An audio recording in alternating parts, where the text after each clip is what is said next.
So how's everybody doing today? Good? All right, I'm a firm believer in squaring away business first, and then we'll get into the meat and potatoes, right? I'm gonna give you who I am, I'm gonna give you where I'm from, and I'm gonna give you what I do. Well, she kind of gave you an overview, but the interesting rarity for me and what I do right now has a lot to do with the fact that if you would have asked the younger Dennis Small, say 14, 15 years old in Willingboro, in Camden, New Jersey, and Philadelphia, the places I grew up, I would have laughed at you. I would have laughed right in your face. Dennis Small, 20 years from now, 25 years from now, you're gonna be a police officer. I would have laughed at you. Because I knew no police officers as a young African-American Puerto Riqueño growing up in New Jersey.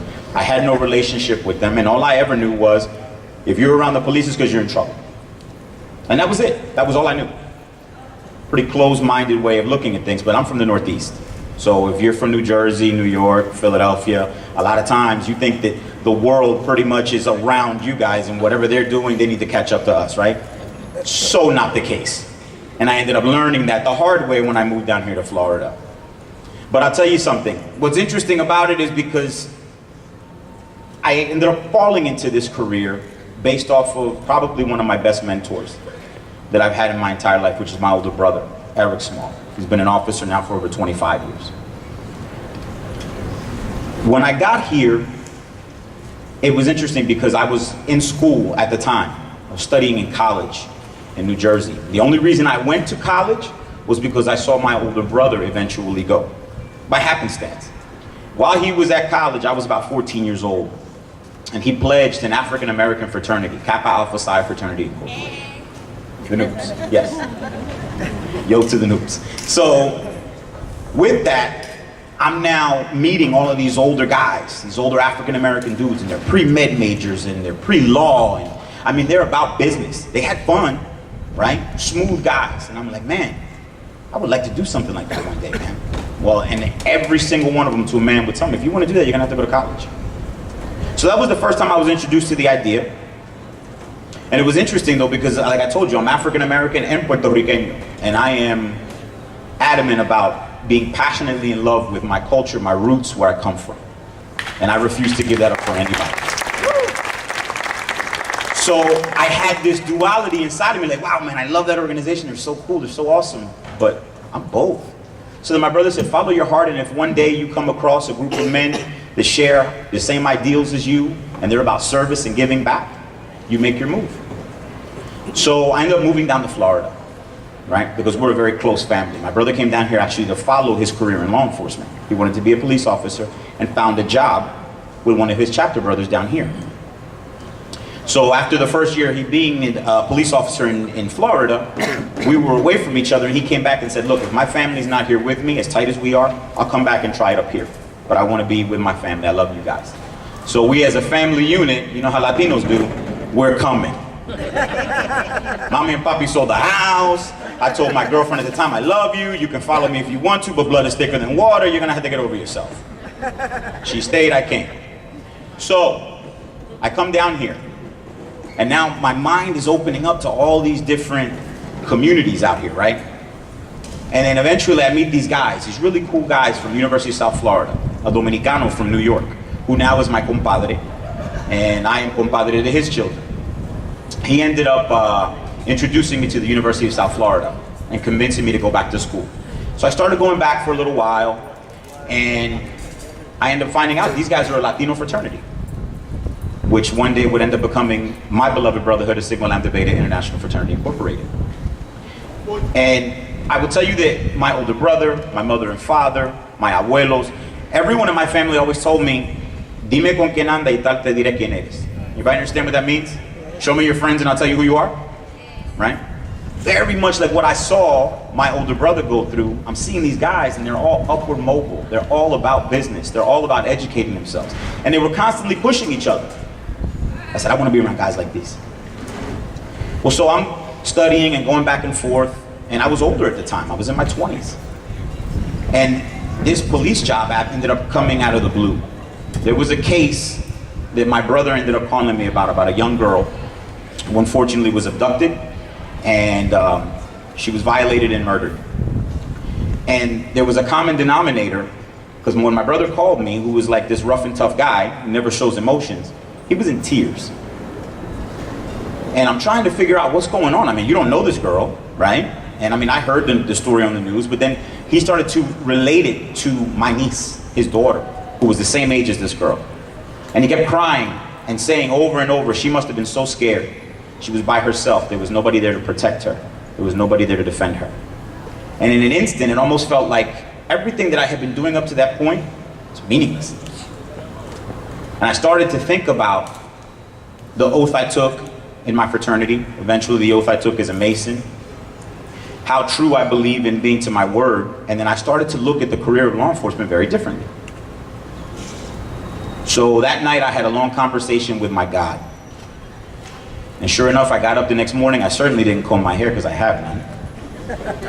Shaved my chrome dome, put on a suit, went down to City Hall, took the test, and the rest is history.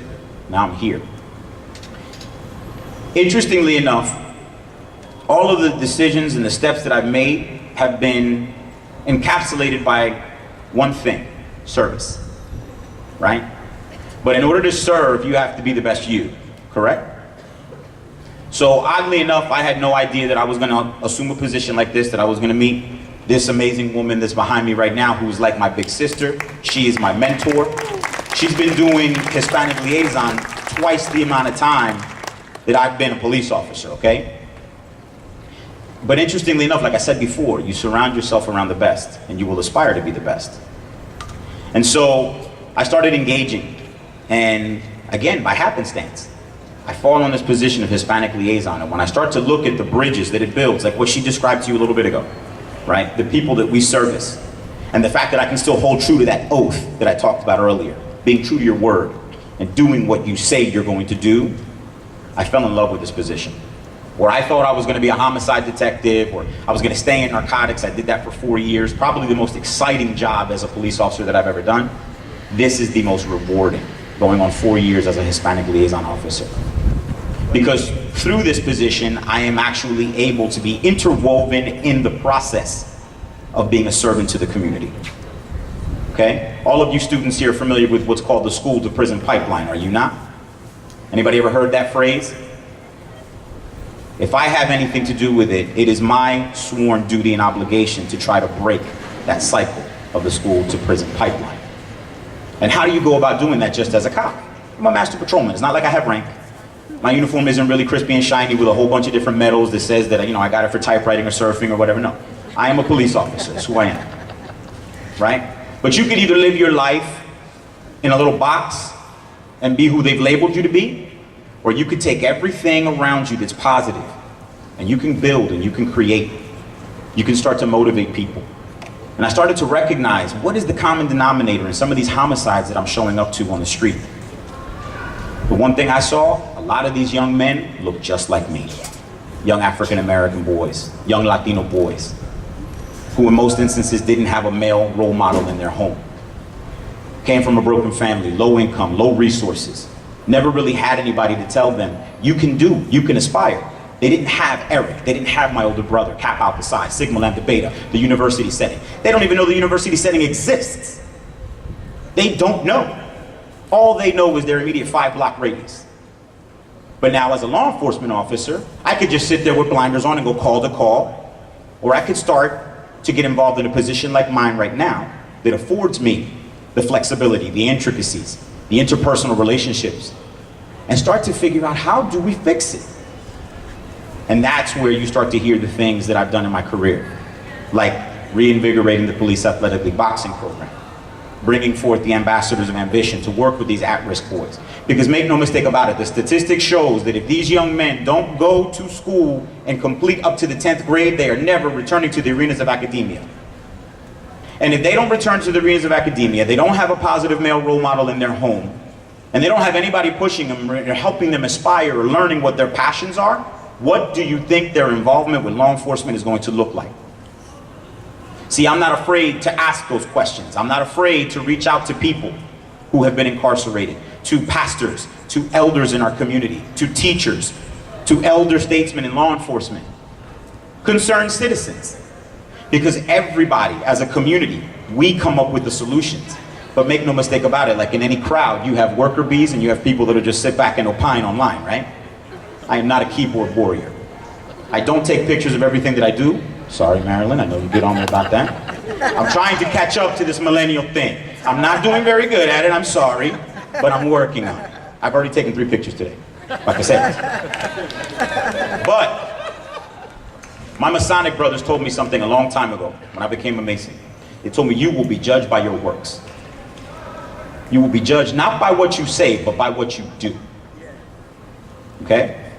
So I started working with these young men, trying to incentivize them to stay in school, introducing them to the arenas of higher academia, and make no mistake about it, a lot of my students are now aspiring to be sitting in this crowd with you, because I introduced them to Black, Brown, and College Bound, which is one of the most awesome programs that I've seen.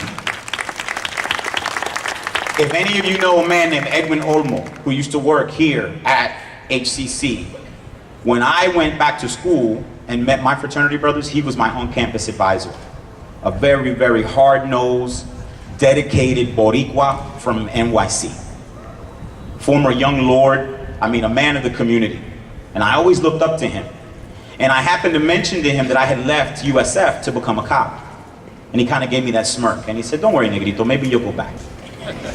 And what that really meant to say was, you better get back in school. Well, so you start fast forwarding the clock.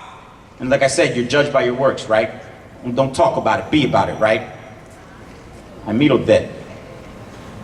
And I now sit on that board. They honored me with that leadership award, which I'm humbled by. Because like I told you, I don't take pictures. I don't like to talk about what I do. I like to do what I do. But interestingly enough, I'm listening to her story. And I'm listening to the heights of academia that she has reached. Raising a child, who is now one of my tutors. That kid is amazingly brilliant. And I remember her telling me that she was reading her Spanish work and rocking her son in his stroller with her foot. I'm like, wow, how much of a slacker am I? So sure enough, I started to think about it. And if I'm going to incentivize and I'm going to try to start working towards keeping these kids out of prison, keeping them on the right track, motivating them, aspiring them. When I leave here, I'm going straight to USF to finish my last 5 classes. I enrolled this semester, and hopefully, I'll be done in a year. So here's the thing. The one thing that I would tell you to walk away from when you celebrate who you are and where you come from is that the better you become yourself, the more you will be able to serve your people, your community, your country, the world. Okay? Understand something. At the end of the day, the one thing that I learned about life in this job is that it is like this. Finite. You are here today, you are gone tomorrow. So you can sit here and talk to me about what you want to do, or you could separate yourself from the pack, write down your goals, create the plan of execution, and get to work. And quite frankly, if you decide to take that path, you'll probably see me right there with you, because I like to align myself with like-minded people. All of you out here probably have your goals, your aspirations. The one thing that I challenge you to search in your soul for before you leave this institution is your passion. Understand something, you will never work harder for anyone than you will work for yourself. Never. It's just part of being a human, okay? But when you can devote yourself to something, when you can genuinely care every day, when you realize that what I care about so much is never going to extinguish, that's what you need to be working on. You can use your talents and your gifts. Find that passion. For me, my passion is to break that pipeline. I have 24 months to accomplish what I'm going to do as a police officer, because I'm retiring in 24 months. But does that mean that my work is done? Absolutely not. Because very much like her, now I've been challenged to take the LSAT. So now I'm really contemplating going that level. Is it going to be easy? Married with a 4-year-old or 1-year-old? Absolutely not. But I'll find a way, just like she did. Right? I'll follow all the best practices, just like I learned from her. You find those type of people, you cling to them, and I can guarantee you, there you will find your measure of success. And chances are you'll probably exceed it. Thank you so much for your time.